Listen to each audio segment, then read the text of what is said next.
Hey everybody, we are on so late tonight, but we're not gonna keep you.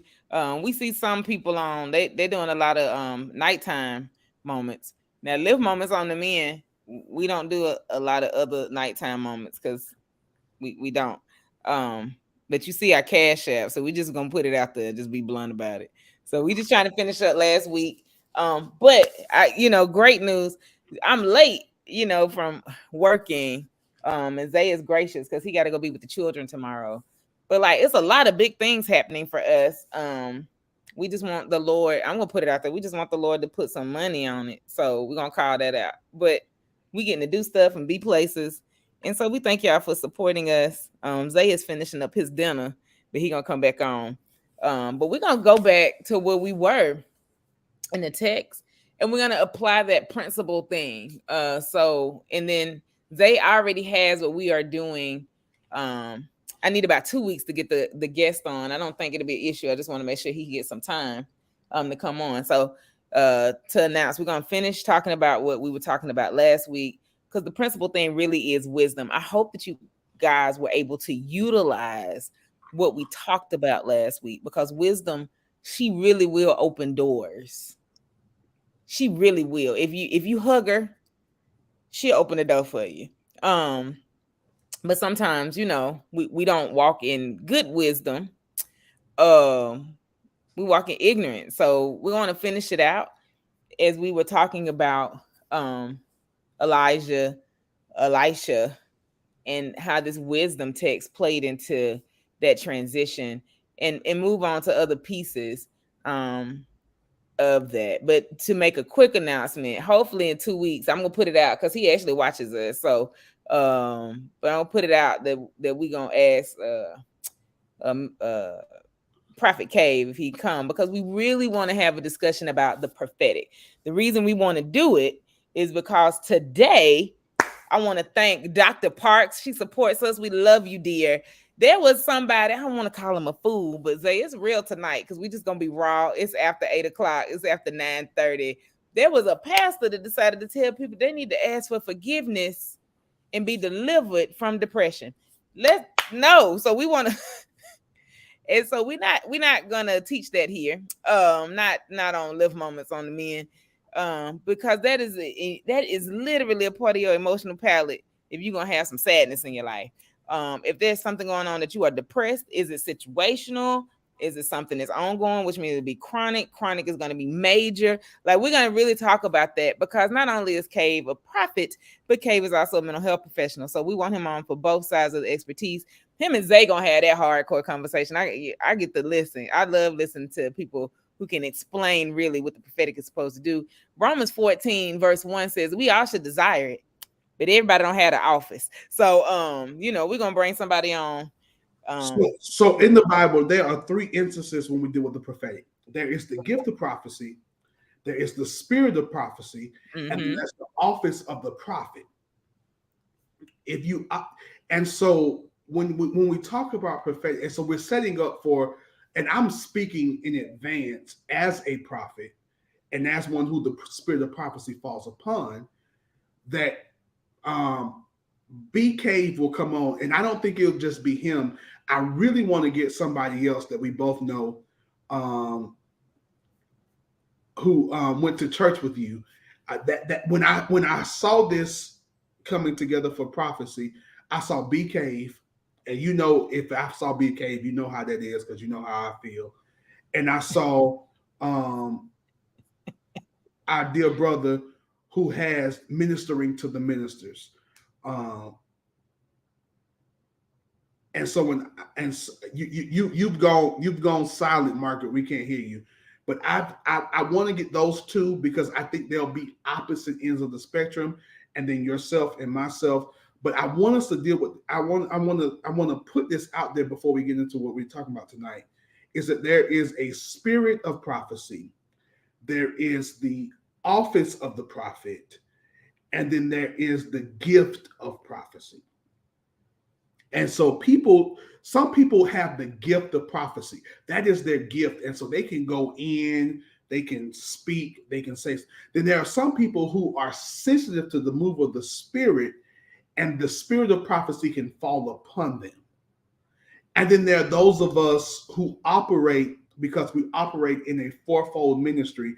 Because if you really study, you realize there's not a fivefold ministry, but there's a fourfold ministry. Because the office of pastor and teacher are one and the same; they operate together.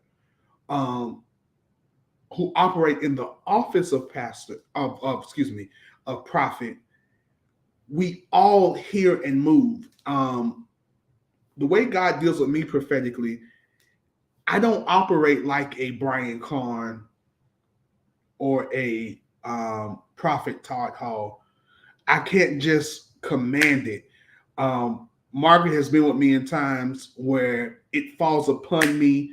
I enter in, we're doing whatever, and I hear the Lord, and the Lord speaks to me, and there's some accuracy there. And so I want to bring, because Brian Cave is one of the most accurate prophets that me and Margaret have ever met. And I can say that holistically. Now he got some friends, never mind. But Brian Cave, Brandon, am I saying it right? Is it Brandon or Brian? BK, we just gonna say BK. BK, but BK, Brandon. Brandon, we're gonna say BK. Brandon Cave is one of the most accurate when he is operating in spirit. One of the most accurate. Um, and so the other person that I mentioned to Margaret, that she knows what I'm talking about. And he is one. He is another one that's the most accurate. But they and both of these brothers have studied. And when I say they have studied, they know who they are, and they don't mislead. The beauty of both of these individuals, they don't mislead. Like they literally, they sit with it. So often you will find when people don't sit with it, they don't. And so we know, I've known BK for BK is so accurate.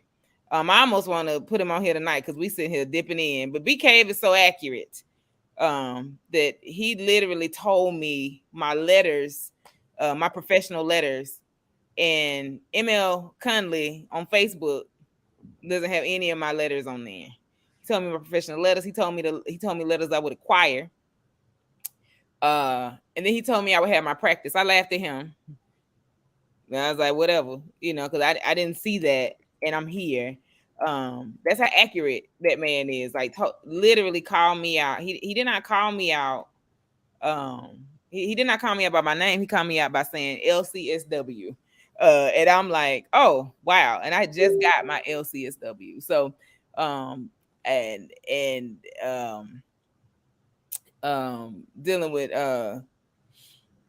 dealing with prophet. I always just say prophet, so my brain goes bad. But his ministry is minister to ministers, very concise, clear ministry. But when I say his voice is so loud in the earth, I've literally watched him prophesy ministries into being, and they were. And like the men and women of God are just standing there like, yeah, nah. And I mean, watching within months, these ministries coming in and thriving. So this platform is a direct effect of the prophecy that he spoke to me and Margaret. Yeah. Day in a room that we didn't even know anything about. And he spoke it. I mean, my current job, my past job, is a direct effect of the one who Margaret was talking about. Not BK, but the second person she was talking about. Direct effect of the prophecy that he's given. He's even spoken stuff that he would not have known about ministry for me that other prophets have spoken when I lived in Savannah. And so if you know me, you know that I lived in Savannah in the early 2000s to about 2007, 2000, no, to about 2008, 2009. And he went back and spoke words that they spoke then. So I really, when God showed this to me, I text Margaret one day, and Margaret works like she is about to lose everything. So she's always working. She works like tomorrow is the day they're gonna take it. So she works 22 out of 24 hours. So I texted her a few weeks ago, and I said, or a few days ago, I should say, And I said, the Lord told me that we need to do a prophecy, a broadcast on prophecy. And the Lord also showed me that this will not be just one day, or one Thursday, but this will probably be 2 or 3 Thursdays as we deal with prophecy, as we deal with what prophecy is and how that good stuff. But anyway, I digress. Um, and the 2 faces God showed me, there was 3 faces. One of them I don't think will come on, but the 2 faces I saw was B Cave and the person that me and Margaret are talking about now, who is very, very accurate. Um, and so I hope that you guys will tune in, turn in, because I think that that is going to be a blessing, because we want to deal with the fact that there are 2 types of prophecy.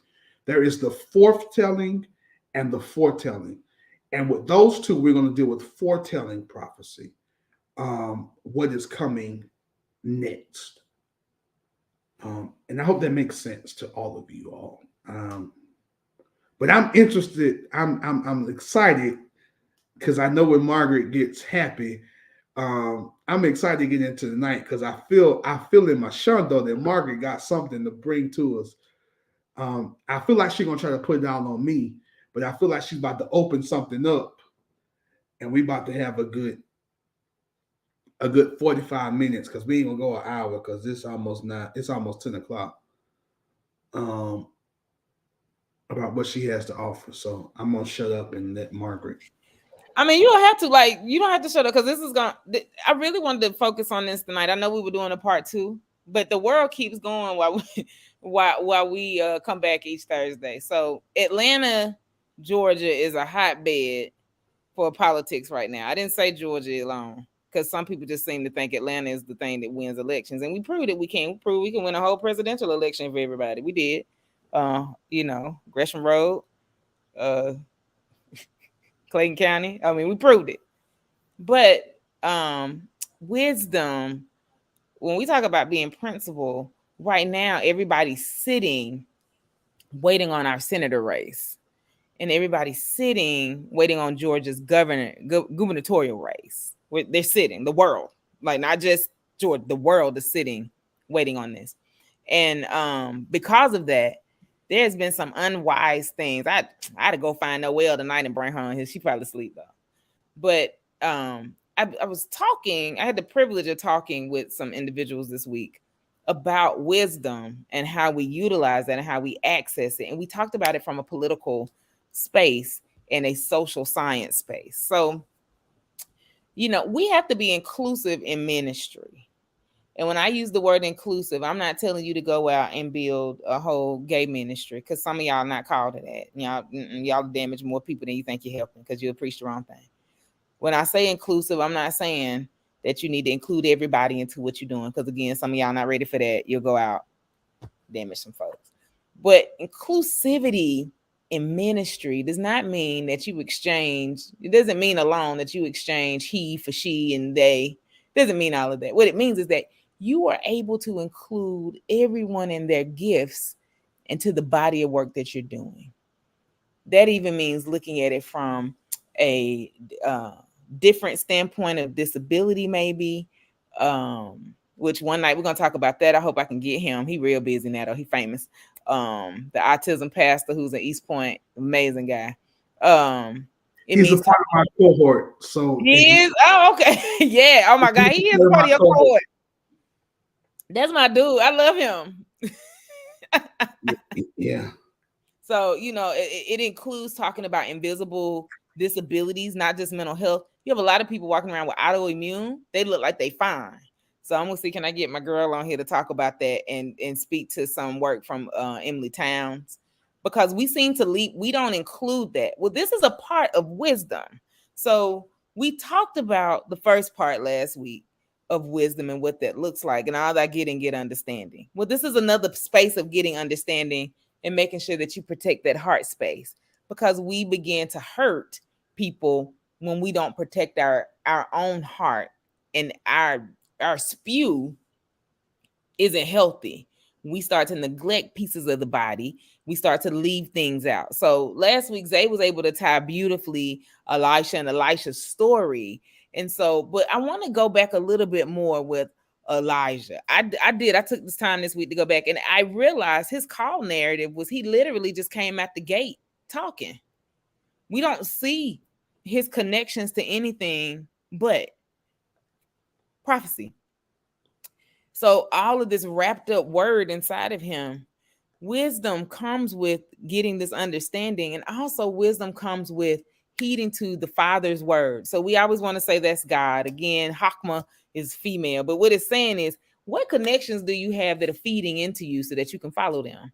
I don't know what those connections are. And I'm saying that to go back to this political space. The, the woman who I really want to win the gubernatorial race of Georgia, she slipped up publicly and said some stuff that hurt black men. She a black woman. And there was a lot of rumors started because of what she said. But her statement was, I don't want a black man to run for lieutenant governor with me. He said, Zay is like, okay, that is painful. Here's where the wisdom was knocked off. So somebody has taught that two black people can't win that ticket. Now, it wasn't the last governor race. What was it when it was 5 black women on the ticket at the same time, Zay? It may have been the last one. I think I want to say. And so 5 black women. The last one. No, it was the last one. It was the last one. 5 black women on the ticket. I knew one of those black women personally. Like, love her. Like, love her. And she's supporting. I love her. She's now in the House of Representatives of Georgia. She was running for Secretary of State. Would have made a fantastic Secretary of State, by the way. Like, I know her. She would have done her job. But there's something that has happened in the wisdom of understanding who we are and some disconnect to believe that 2 black people can't be on the ticket at the same time. That's hardcore. Now, there's a poli-sci major, and there's some historical context to that. But Dr. Renee K. Harrison, she refers to it with women as sisterhood violence. But I want to interject that sisterhood violence over to the violence that we play when we don't walk in wisdom and we don't trust wisdom to build the thing. And so our hearts, instead of being guarded and cared for, our hearts now are spewing and not taking care. And we try to do some level of repair without healing the rupture. Y'all heard what I said. We try to do some level of repair without mending the rupture. So, Elijah seemed to be kind of brutal in the way his approach. And Zay can come back and correct me. Like, he just literally walked up and threw that cloak on that boy. And knew because he's supposed to walk with him. His disconnect was real. Like, he did what he needed to do. He moved on. He hid. You don't find where he has some level of connection in the community. I'm not trying to say that Stacey Abrams don't have connection in Georgia community. That's not what I'm saying. What I am saying is that somewhere the mark was missed, that statement could come, and then we try to repair things. We try to repair ruptures without bringing a mending to it. We just put band-aids on it. That is painful, and it's not the use of wisdom. I see our friend on here tonight. I had to pull her in here too. We just pulling folks in here tonight. But the great, amazing Courtney Dyer, she brought something to my attention the other day, and this gonna make Zay talk because this is they got the same bishop, him and Courtney. This is Bishop friend. She brought something to my attention. There was a rupture at New Birth. That's how she said it. Courtney might want to come on. There was a rupture at New Birth, and instead of New Birth healing the rupture, they tried to mend it without healing. And so now we see a split and a loss of legacy. This is what I'm talking about. Y'all go back and read the text. Now because you will lose your legacy if you don't hug wisdom, because it can't build nothing. It's your foundation. So when we deal with Elijah and Elijah throws the cloak on Elisha because Elisha says, before you go, give me a double portion of your anointing. Elijah is about to go into heaven without seeing death. There are not many people that we see, even Jesus. doesn't get to heaven without seeing death. Mm. But there are two people, at least two that we know of, that are able to get to heaven and get to the presence of God without seeing death. Elijah is one of them. The other one, they don't say he died, they just say he is transposed. He is transposed. He just ups and walks through into another place. Why is that important? It is important because as we talk about it, there is an implication in those texts that they have decided to walk with God in a particular type of way that allows them to move beyond what is real or what is earthly into a space that is spiritual. So when we start talking about the prophetic, when we start talking about what is going on now, many of us are stuck in the worldly, but we can't see what's happening in the spirit because we can't understand how we can move from earth to spirit. But so because we're gonna move into this. I have already contacted these brothers. I'm gonna wait on them to give you the answer because clearly we see where we're going next week. Because I wonder, is that because we don't sit in the beginning of wisdom? So I mentioned Abrams, I mentioned New Birth, we mentioned these two great men in the Bible who did not experience what we know to be death in the way we understand it to be. Because the beginning of wisdom, get wisdom, and whatever else you do, get some insight, which is the quote I'm reading it from. I'm reading it from New Revised. But that is, and all that I get and get understanding.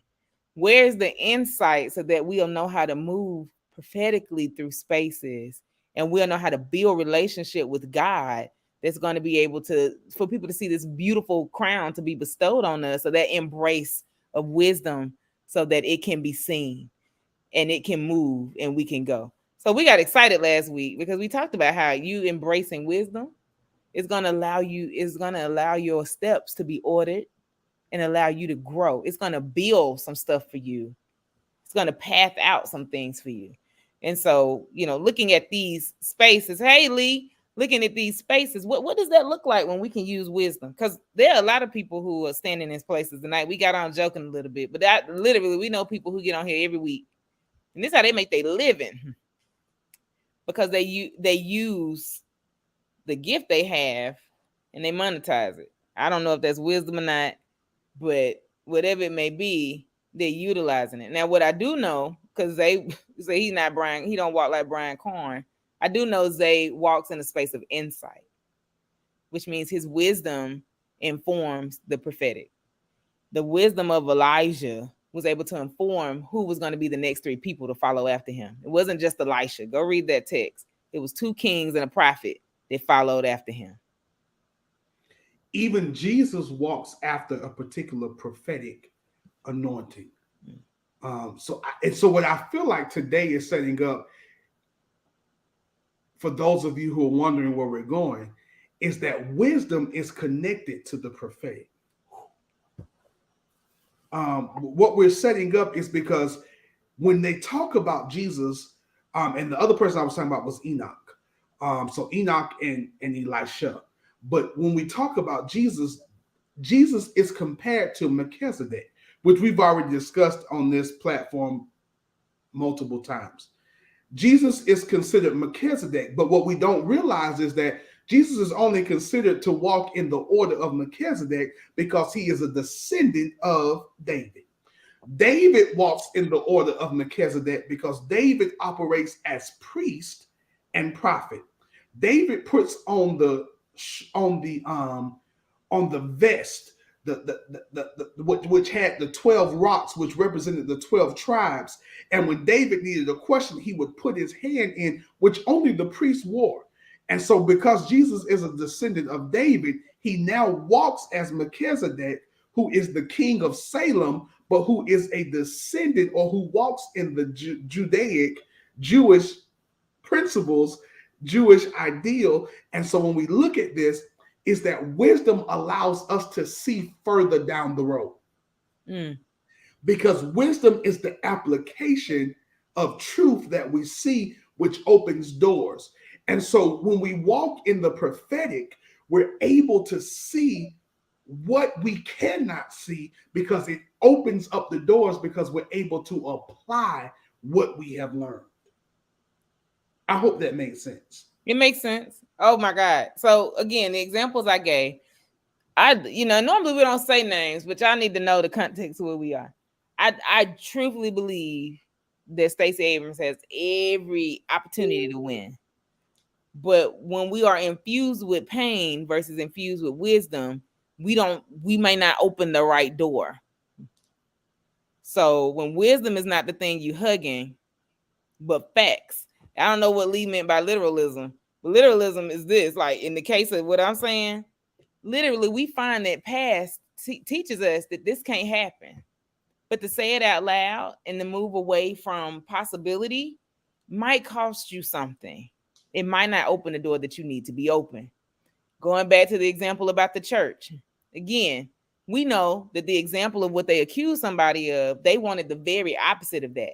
Instead of healing as a congregation, they invited somebody in, and now we just shove down and cover up things that are there. And I'm not saying anything. I'm not oh boy to use allegedly. I'm just saying, even the pastor now has had to come back and correct some words because instead of us working on the wound, hugging wisdom, and sitting in a space where we have insight about what we need to do to take care of our heart space that literally pours out, we just cover up the wound versus making sure that we are repairing it. When we go back and look at the context of how things moved about with Elijah, there are some pieces of Elijah's story that were just covered. There was a lot of healing that I don't know if it happened or not because he hid away from it. He didn't deal with it. And we don't know what happened in his story because it literally starts with him prophesying. And I speak to that because we got a lot of brothers and sisters out. They come in gifted, but we don't know what their wounds are. We don't know how they're walking in wisdom or they walking wounded. Which W have they picked to walk in? Are they hugging wisdom or are they nursing a wound? And so then they op, and so let me say this first. Operating out of your wounds is not necessarily bad when your wounds have healed.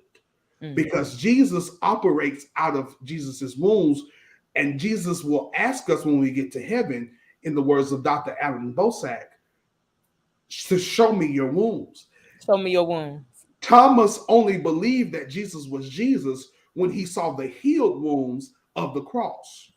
And so wounds and being wounded is not necessarily bad when you have done the work to do your healing for wounds.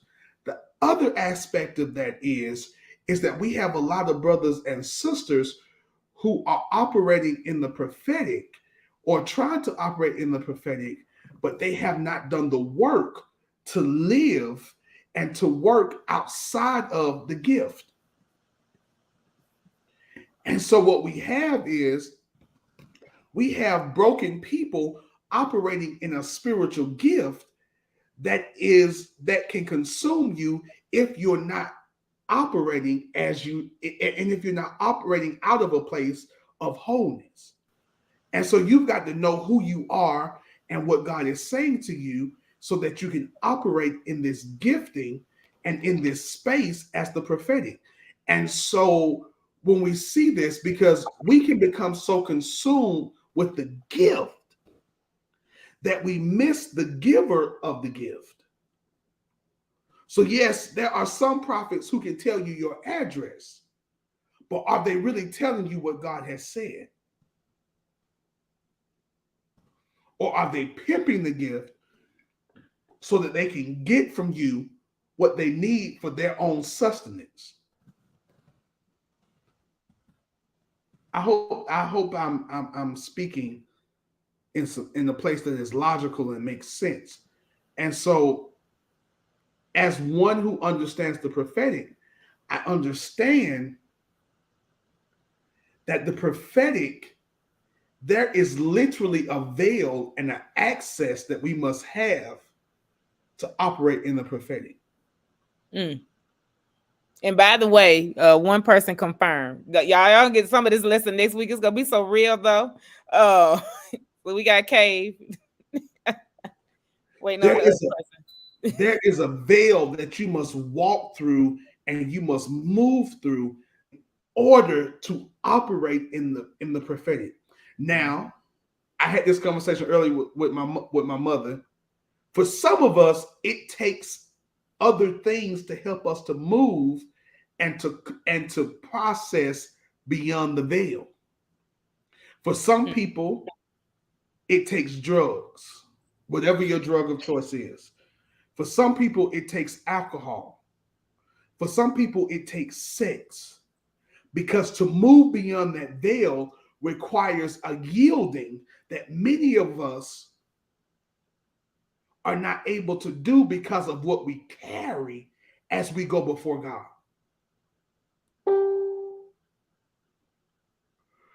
Now, that's a particular preacher, and I won't call his name, but Courtney is gonna probably know who I'm talking about, and she's probably gonna inbox Margaret, and we're gonna laugh about it later. He said years ago, before he took over a church that me and Courtney both agree with, um, he said that the higher your anointing, the higher your sex drive. I argue the higher your anointing, the higher your propensity to deal with things that are fleshly. Mm. Because, Wow. because the higher your anointing, you need the fleshly things to ground you. So let's go there again. We using wisdom and all that get understanding and finding a way to guard your heart. This is all in Proverbs 4. We're not moving out of Proverbs 4. So we got some text on that. Y'all know we got David for that. The higher David went,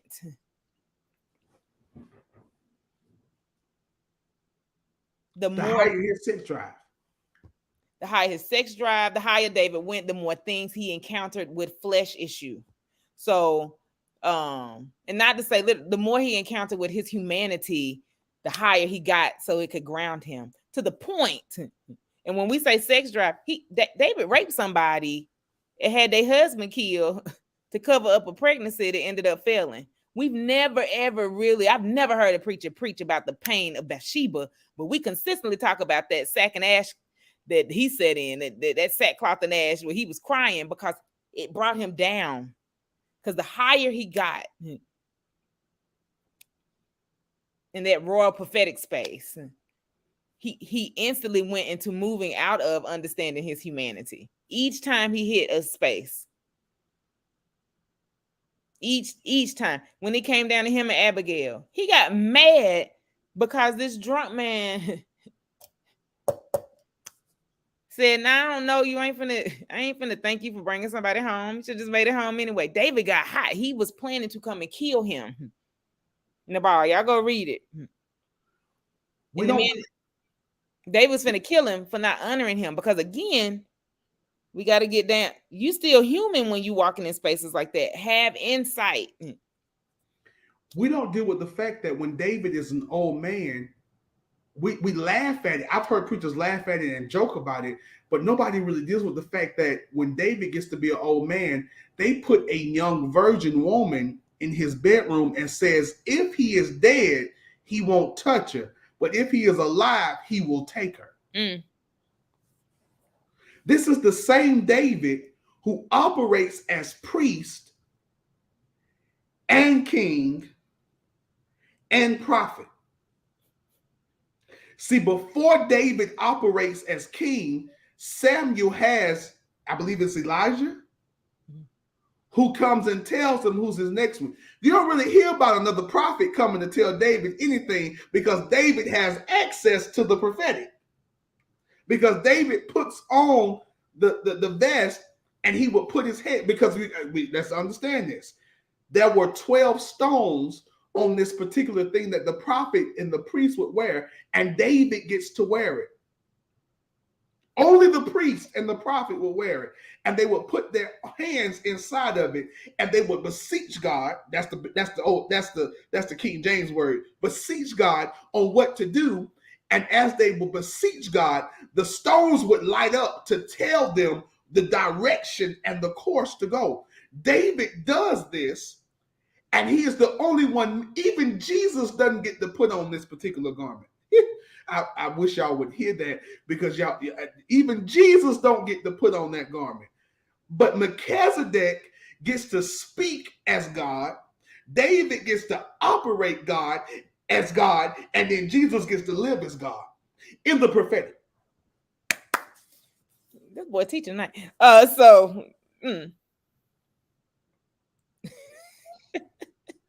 And so when we see this, because when we see this prophetic ability, the prophetic directly connects us to God.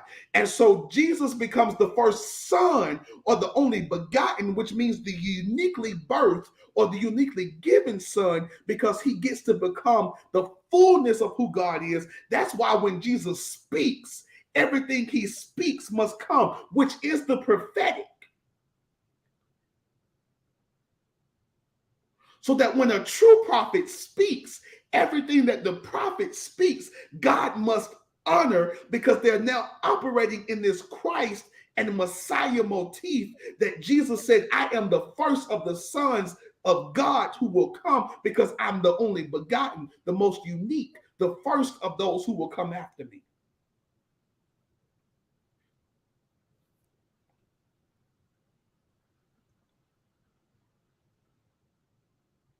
and all of this is speaking to wisdom.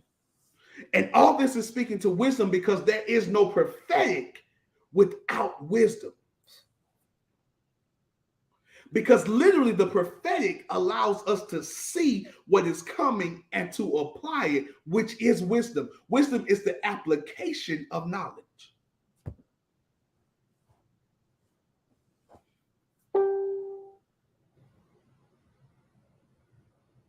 So when we operate in the prophetic, we see what God sees, we hear what God hears, and we speak what God says.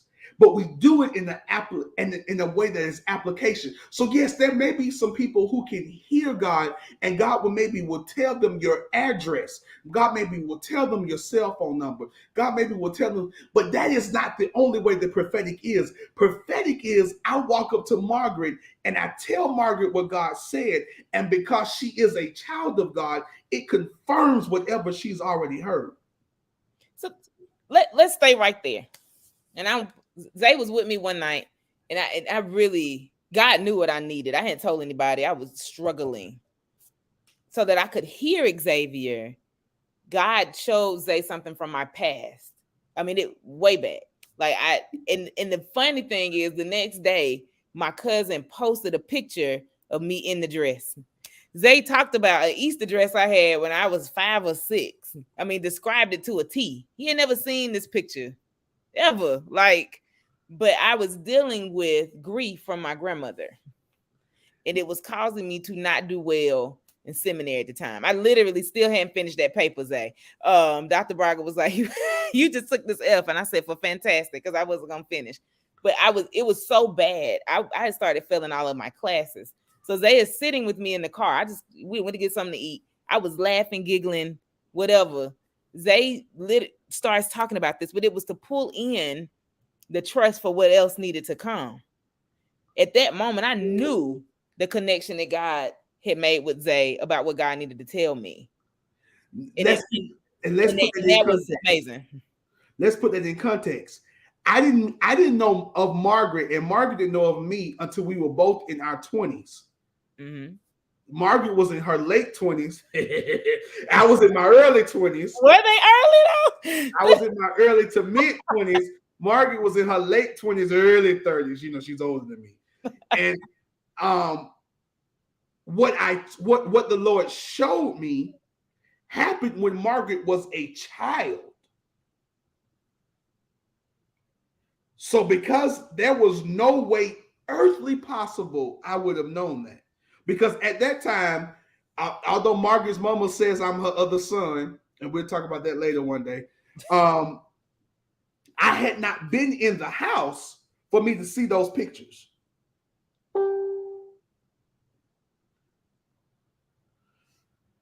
See, when we operate in the prophetic, there's a level of wisdom that must come because we have to know what to say and when to say it. Mm-hmm. So my best friend, Natasha, I tell people all the time, she's the best preacher I've ever heard preach. If I was to die today, Natasha Lachey Patterson is to preach my funeral. That is the best preacher I've ever heard. And she is my absolute best friend. Me and Margaret are really, really tight. We have our moments. We fuss, we fight. We act like brother and sister for real. I think sometimes we act more like brother and sister than me and my biological sister. And me and my biological sister are really, really tight. Like when I tell you me and my sister Marquita Jamesia Coombs finish each other's sentences, we finish each other's sentences. And I think Margaret comes a close second, but Natasha Lachey Patterson is my absolute best friend. Like she knows where all the bodies are buried. She knows where everything is. She's to preach my funeral. No doubt about it. But me and Margaret have this connection prophetically that Margaret can cause me to go into the prophetic like nobody else can. Margaret can call me and say, Zay, I need to hear from the Lord. And I'm like, Margaret, I can't do this tonight. And Margaret said, oh, I'll wait. And I was like, Margaret, I'm tired. I need to go to bed. She said, oh, I'll wait. And then she'll start praying. Lord, I thank you for what you're about to say. I thank you for what you're doing. I thank you for the life of Zay. And then I hit the ground or I hit the floor or she hear me start crying and she goes, oh, we thank you for the word that is coming. And she'll sit there and she'll wait. And the Lord will start to show me stuff. So that night, the Lord literally, we were in the car, we were laughing. We had been eating. We had some dessert I wasn't supposed to have. We had sat down, and then all of a sudden, I told her what I saw, and she started crying, and she said, "There's no way you know that." I brought up Natasha because me and Natasha have a connection where Natasha can also pull me, but Margaret pulls me like nobody else. Margaret can get me to prophesy to people on the street. She'll walk at the folk and say, my brother can prophesy. And I'm like, Margaret, I don't feel like doing this. And she said, oh, he gonna prophesy. Just pray. And then she'll start doing something, and all of a sudden I'll go into that realm. But again, there's a wisdom there. Natasha fusses at me because I will not always say what I see.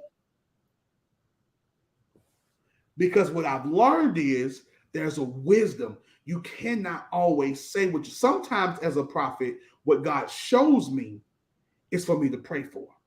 Right. And so when we get B Cave, when we get Greg Jesus, Greg. Now, when I tell you Greg is the most accurate I've ever heard in my life. When we get, and then can I say this too? Like the men that are coming, and I know a woman too. I'm gonna ask if she has time. Like she is extremely busy. Because I don't want to hear we ain't even it out or whatever. But for great, like and it doesn't always have to be a light show. In my opinion, prophets don't have to walk with a light show. We read about Elijah, but Elijah did some stuff that didn't have a light show. He created a light show because that's what the people asked for, because they wanted to be competition. But when he got who was supposed to be the next two kings in his successor, that wasn't a light show. He was just sitting with God. That wasn't a light show. Yeah. So somebody asks, what happens when people are inaccurate in the prophetic? What I've learned is that one, they're either not inaccurate, and hear me when I say this because I'm not being controversial, is that sometimes when they speak something in the prophetic, it is contingent upon the one who's receiving the prophetic to do something. That is number one. That is my experience, number one. So there are some things that I've prophesied to Margaret years ago. She didn't do what she was supposed to do. I forgot about the prophetic word. She came back years later and said, I hate you. And not hate me for real, but we were joking and we laughing and we playing. And she said, you told me this. And I'm like, okay. And she said, I finally did X, Y, and Z, and it happened. Secondly, when when they're inaccurate, it is because they have the prophet has not entered into a space of hearing from God. They're trying to entertain and present something so that they can gain something. Thirdly, those first two I think are more predominantly. Thirdly, they're not a prophetic. They're not a prophet. I got to get off of here. We is about to close it up. We about to close it up. We got. Thirdly, they're not a prophet. Lord. Because the Bible says that when you are a prophet, what you speak will eventually be confirmed. Now, that confirmation doesn't mean immediately. For some people, that confirmation comes years later. Sometimes the prophet looks like they're inaccurate, but then all of a sudden, the one who received the word, because many of us who operate in the prophetic, we forget what we say after we say it. You're not lying. It is only when God reminds us to say, remember, I told you this. So there are some things that I've said to Margaret, to my best friend, to other people. And I'm going to go somewhere else with this too. Give me a second. That I forgot about, and they came back, and I said, oh, wow, I said that? Then there are some things that the Lord will say, remember this, and say this to them so that you will help them to remember what I did say to them. So that's wisdom's insight. In all that get understanding, in accessing wisdom, gain the insight to know how to be with wisdom, so that what comes out of your heart, because remember, your heart is holding the story. It's your life story. It won't spew. So what Zay just said, let's go to the text again. We're gonna be in we in the Chronicles. So I should have had all these written out, but today we just moving. So you got Elijah, and Elijah has went to this woman, this Syrophoenician woman, and said, you gonna have a kid. She was like, I'm good on not having this baby. Y'all go read the text. Y'all know this is a Margaret interpretation. I'm gonna Conley rise it. I'm stealing it from Bishop P. Smith. It's Smitherized. So, so he went on about his business though. He came so much, she built an apartment onto her home for him. But he went on. He said it. She has this child. This child is growing. This child dies. She takes the person to drive her chair and say, we finna go find him. Because what you're not gonna do is speak over my life and it die. That's a lot of word right there. We're gonna have to come back to that one. That's a lot of word right there. That lets you know what the prophetic is alive. Like, you're not gonna speak it and it dies. And he came and he laid on top of this child and brought life back. Mind you, he had went on about his life. She had to remind him, hey, you remember when you told me I was gonna have a baby? I did. And the baby grew, but then he died. What we're not gonna do is have death to this prophetic word. It's gonna continue to live. So what does that say? Again, I don't know if Elijah remembered the night. I know the reminder came from the mother who was in the pain. And he came back and brought life back into the prophetic that was actualized. So what they said, those three areas,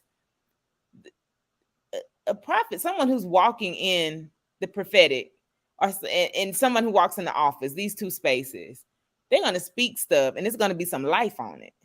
It may be down the road. It may be future forward, but the life on it, you keep speaking God over it. Not just because that man spoke it or that woman spoke it. God is going to be in the word they said. And more than likely, it's going to confirm what you already have heard, so that life will already be in it. And here's where wisdom is the insight. And this is what is going to inform and fuse so that you can see God's hand in it. The prophetic operates in the present and the future. It is like Spanish. What's that called? A participle? Uh-huh. A present participle. A present participle. Mm-hmm. It is currently happening, but it will continue to happen in the future. Mm-hmm. Another prophecy. I'm going to keep putting some word on it. Elijah again. This is Elijah. We're still in Elijah. The woman needed to feed her child. He comes and he says, well, give me the last of it. Again, this does not sound like a life-giving moment. And she said, well, this is all I got. He said, just give me the last of it. When she made the prophet the cake, he was like, you'll have it, you'll keep having it forever. Just dip your thing down in there, you'll get it. Just dip your cup down in there. And she kept, it never ran out. Did it overflow and was it full? But she never ran out for her obedience, because again, it's happening now and future forward. So now there are other spaces of prophetic that should be happening.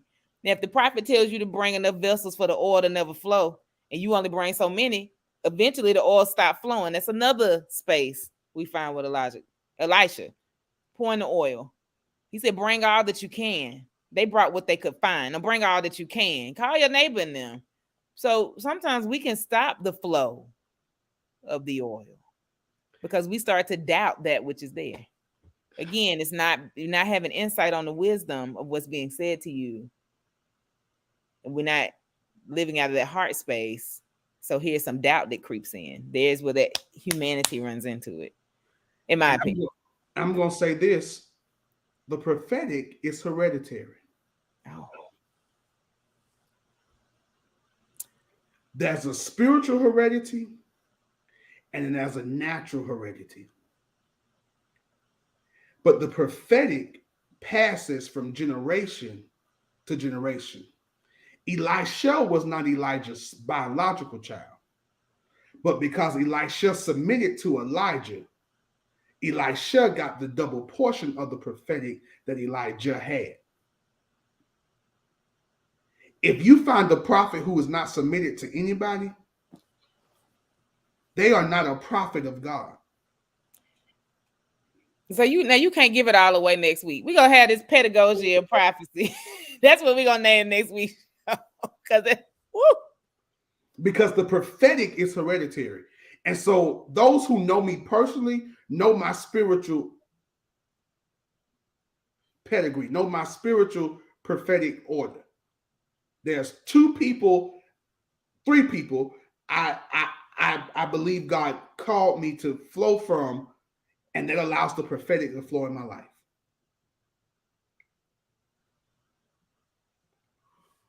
If they have no predecessor in the prophetic, they are a renegade spirit that is not actually operating in the prophetic, but operating in a spirit that is something different. Because there are different spirits that can see the future. So this is the most spiritual and the most deep you're going to get on Live Moments. On Live Moments. But this is real, because this is, again, started out. Pay attention to the insight. Don't speak things that actually can be and then try to repair it. Don't try to put a band-aid on something and call it repair. And don't try to prophesy over something that's actually emotional. Like, let these people feel instead of trying to prophesy it away. That doesn't make sense. What are you connected to in some level of prophetic oil? I also want to say that the people that are coming on, they submit to someone. Though they walk heavy, all of them can announce who they submit to. Because again, if you go too high in what you know, then something's gonna cause you to crash. Yeah. Because you have to. And again, submission isn't somebody putting a foot on your neck. It's literally, we are walking in the same path, and we are connected to the mission. So if I get above that, then I'm going to crash. I'm going to hit a wall. Something's not going to happen. I'm going to think too highly of myself. That isn't bad. It's just I'm going to think too highly. Like, I need to stay inside the groove of what is the mission that I have connected to. And so and how you walk into this power, this space, this oil. And this will be like, I'm glad we're going here, because we're watching people speak, prophesy. Literally the other morning, I had to share with my friend, demonized, use words that we don't use in mental health, and then prophesied that people supposed to give money to it. That's not prophecy. That's you just telling people, cash at me. Just say cash at me $80. That's all you need. Don't say, I heard the Lord say that 80 people $80. No, just say I need $80 from everybody that's on the line. So Paula White, and I don't mind calling her out because she is not part of our culture, part of our family, part of our church, part of our anything. Paula White prophesied that, and I'm doing what she did. African angels will come. African angels will come and cause Donald Trump to be president. Well, the African angels came, but Donald Trump won president. It can sound good. It can move us emotionally and spiritually. But if it is not the word and the voice of God, because anybody who's prophetic is only speaking the voice and the word of God. If it's not the voice and word of God, it is not prophetic, it is demonic. It's not wisdom. Oh God. Because wisdom will always lead you into the spirit and the protection of God. The name of the Lord is a strong tower, and the righteous run therein and are covered and are safe. So when you have wisdom, you know how to get into the presence and the protection of God. But when you're operating in a spirit that is not God, it causes you to open up doors and you to be exposed as not the prophet that you are, or that you say you are. Because if you hug wisdom, it's gonna elevate you. That's what the text say. So if I'm not hugging wisdom, I'm hugging something else. It's gonna open something else. It's going to open something else. So when she prayed and said she was prophesying, she really wasn't prophesying. She was speaking her own desires. And we got to be careful of people who operate and carry, or who step into the title of prophet and apostle and bishop and pastor, but they're only speaking their own personal desires and wants. Because the Bible also says this in Revelation: because you followed Jezebel, false prophet, you shall garner, or you shall reap the reward or the penalty that Jezebel shall reap. That's Revelation. Go Google it. If you don't believe me, go Google it. It's right there. And I want y'all to hear what he said for my people who think a Jezebel spirit is looking like a certain way. No. It's falsity to that. Yeah. You have access to power you shouldn't have because somebody gave it to you. And it's a falsehood on it. That is Bible. So you're declaring things to be and they cannot happen. Now we read that. So what we have gotten mixed up in the church is we've called Delilah Jezebel and called Jezebel Delilah. Delilah is about sex and using her womanly wiles to manipulate and get what she wants. And me and Zaya disagree with that because she was doing her job. They hired her to do that. They hired her to do it, but it doesn't change what she used to do it. I know, but I'm just saying, that's a whole womanist conversation. We'll be back on that. And I'm not saying, I never said she was wrong for it.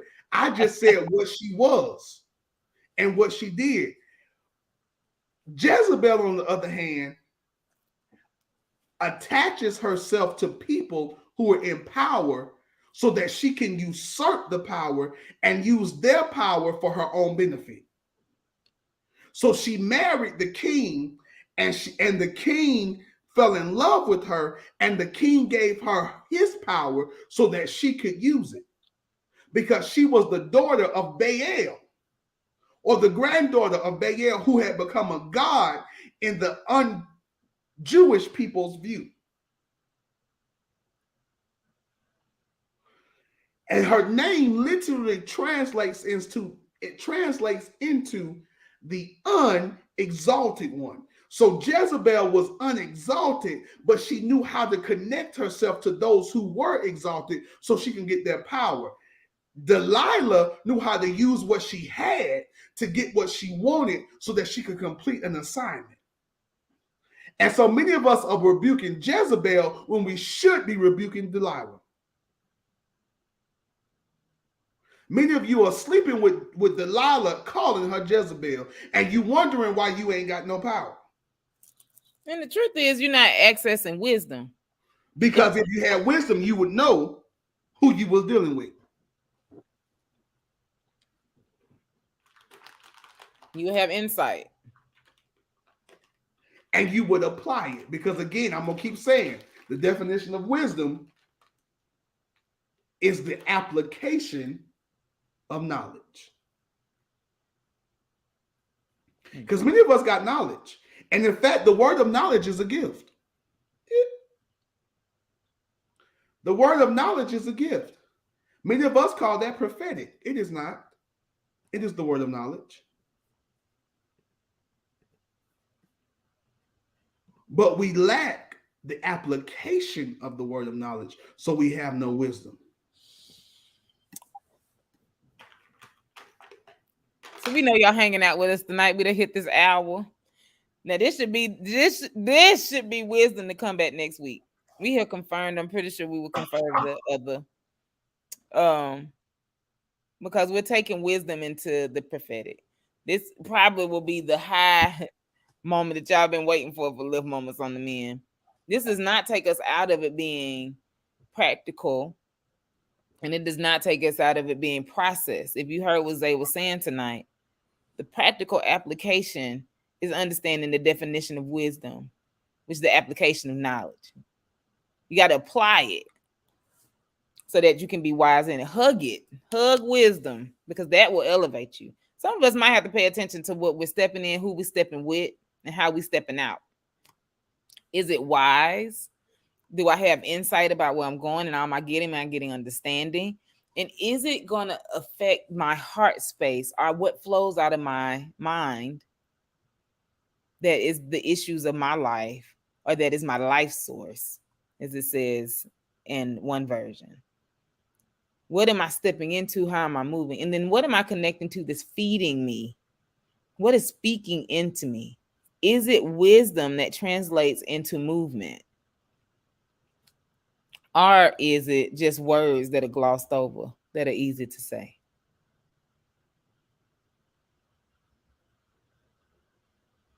I will say this, and this is probably the most spiritual I be on here. Satan will give you what you want to hear. You can find that anywhere if you really want to. Even the witch of Endor was able to speak for a familiar spirit, because that's what Saul wanted to hear. And Saul got what he needed to, even though he didn't want to seek God for wisdom. He wanted to go seek Samuel. And please don't get me started on the witch of Endor, because there are 3 hindrances to the prophetic. We coming next week. Don't you do it. We coming next week. There are 3 You done asked to just line up, because they finna come. Now you know they finna come. The witch of Endor, Jezebel, and Delilah all attack. And they're not women. So I don't want my womanists to think that they have womanly names, but they're not women, because there are some men who can be witches and warlocks. There are some men who can be a Delilah. There are some men who can be a Jezebel. They are not, but those are the 3 major that you will see that the Bible deals with, that attaches and attacks the prophetic. The witch of Endor, Jezebel, and Delilah.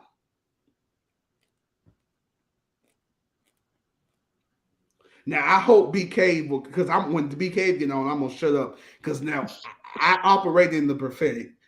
I may even sit in the office of the prophetic, but BK is my elder, although we about the same age in the prophetic. So when he start talking, I'm gonna shut up and let him just go. When Prophet Sewell talk, I'm definitely gonna shut up. Margaret will tell you, when Prophet Sewell talk, I say yes, sir, and I bow. I don't say nothing else, because they are the elders in the prophetic.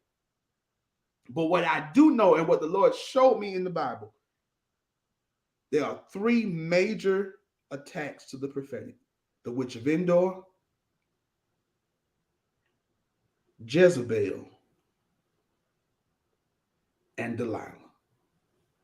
And every prophet has to deal with at least one of them in their lifetime.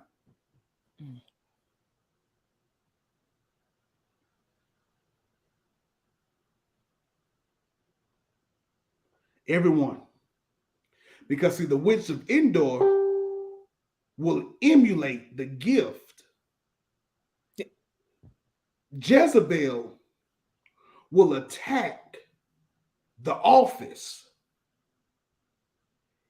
And Delilah will attach herself to the person.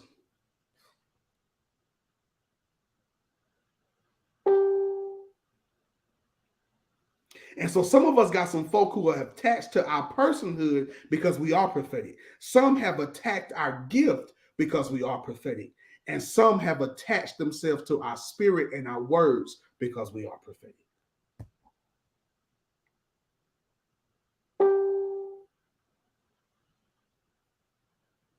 I'm done, Margaret, because we done went over an hour. So, y'all, please invite somebody next week. Now, what I do know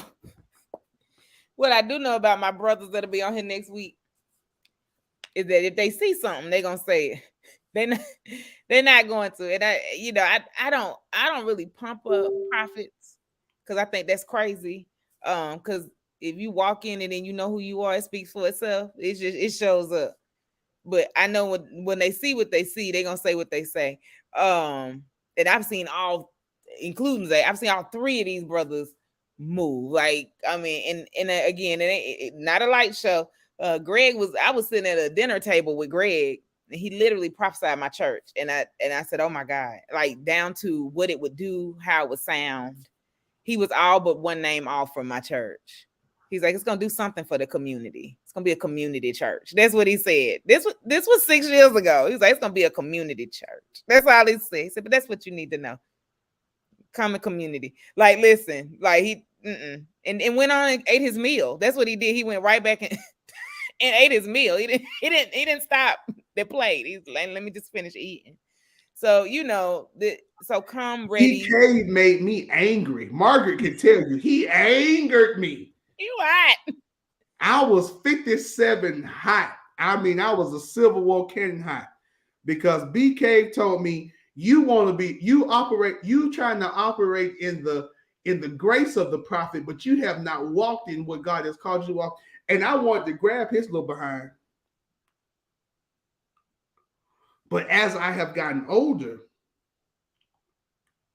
I have realized he wasn't right. He wasn't quite off.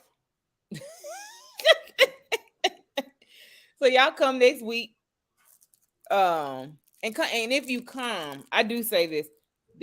These are also people I know. They don't ask for nothing. They get it off of them. They'll say it real quick. I'm finna get this off of me. So and anybody who out here who walk in the prophetic, you call to the office. If you watching tonight, y'all know what I mean. We say I got to get this off of me. And so, but they're gonna come and talk, and it'll be an educated space, so that you don't have to walk around thinking, do I know? All three of these individuals are well versed in what they do. Cave, I love it. He's a mental health professional and a prophet, and he walks heavy in both. Greg literally helps ministries keep their ministers. Like he has a ministry that's dedicated to ministers. So you got to be a minister to walk with Greg. I don't even realize if he know how heavy that is because he's so humble. But you got to be called to walk with Greg. And he literally walks in the gentleness of that. And then you got Pastor Zay on here. He know what he called to do, to spread the love across the world, through this educational, intellectual platform. So, y'all have them. Y'all come ready next week. We are talking about it. So pedagogy of prophecy is what I'm gonna name it. I always come up with the titles. They laugh at me in these titles. The pedagogy of the prophetic, rather, is what y'all see in that ad. And y'all gonna get a whole learning, a whole teaching. That's what I'm gonna get your lesson. So y'all come next week. We love y'all. This is what we normally don't. I don't know why we don't do this. I think it's just because of the platform, because we don't want to be over. But I pray for everybody that stayed on tonight. Tonight is late. For those of you who are dealing with any issue, for those of you who are carrying some things that you really don't need to carry, for those of you who are dealing with things that you just wish was out of your body, I declare right now that God give you some peace about it. God give you some relief from it, and God give you some endurance to get through it. That's the word that's going to be spoke over you tonight, because some of y'all are dealing with things that you might see to be simple, But they know they're going to be drastic life changes when you sell your house. They're going to be drastic life changes when you decide to walk into that new space, that new job. They're going to be drastic life changes when you decide to cut that person off that you probably don't need to be fooling with.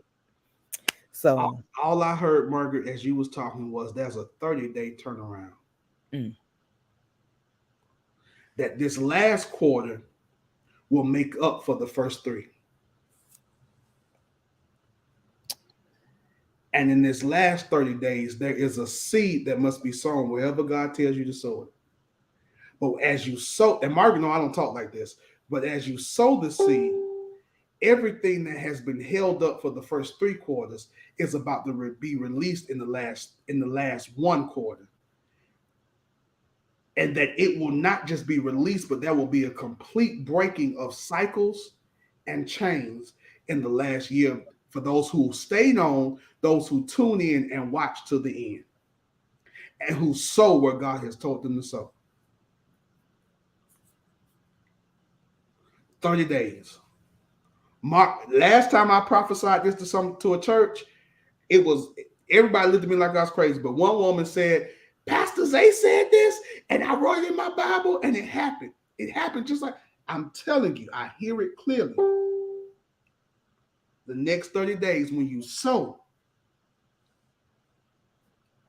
what has been held up for the first three quarters of the year, will be released in the last quarter of the year. And it's going to break some stuff.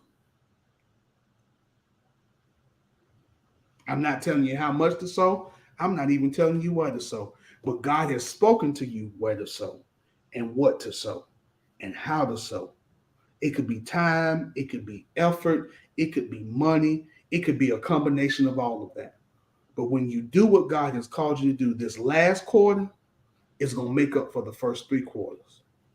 And it's going to happen in the next 30 days. There are some bills being canceled. There are some diseases that God is about to put in remission. And there are some diseases and some health issues that God is literally about to heal. And nobody's going to have to touch you. And nobody's going to have to blow on you. But you're going to walk in it because you were obedient to the word of the Lord. I'm going to stop now because if I keep going, I'm going to start. Y'all come back next week. Y'all, please listen to what he said. Heed the word of the Lord that came out of this man's mouth. Again, hear how he said it. Well, you know you're supposed to sow. How much you know you're supposed to sow. And that's going to break the thing that needs to be broken.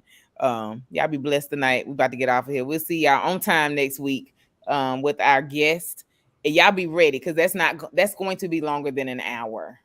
I'm just going to be honest with you about that. That's going to be longer than an hour. But y'all come ready to learn and then come ready to receive next week. We're going to give y'all whole church service next week. I love y'all. Zay loves y'all. Thank y'all for supporting Lift Moments on the Men. We'll see y'all next week. Much love.